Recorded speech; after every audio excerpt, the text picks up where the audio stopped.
that people have a hard time embracing something they don't understand.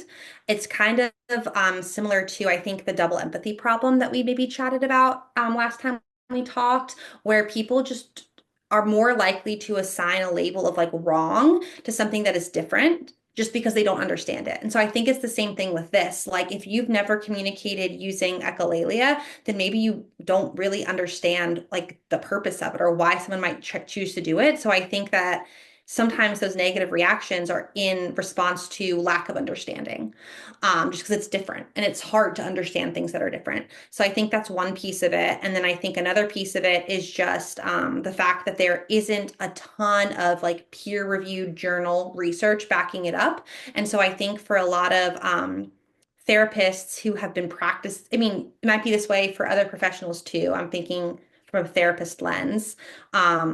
It might be hard to shift this without seeing the numbers behind it. Because if you've been doing something for 30 years, it's hard to like change based on new information.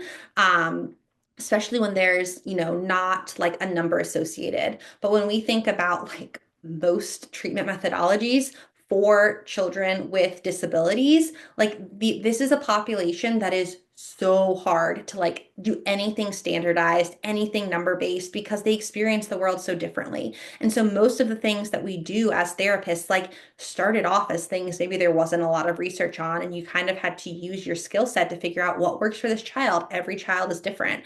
And so I think that that lack of peer-reviewed evidence makes it a little hard to justify someone maybe changing what they've been doing. Although, in all honesty, it's not that different from what you've already been doing. Like, if you actually look at the type of input you're providing, it's not that different. It's just changing the view of echolalia. So instead of ignoring it, embracing it, that's the one big difference. And then I have found personally that using the natural language acquisition framework has made tracking progress for my clients a lot easier. And so even though I might not necessarily be doing anything that different in my sessions, for like that framework has given me a much better way to track progress, because typically when you're tracking progress, it's very based on like standardized assessment and how do you score on this. And for a lot of the kids I'm working with, they are never going to score well on standardized assessment. And so it's hard to say this child has made so much progress as evidenced by this, this, and this when you're only looking at a standardized score.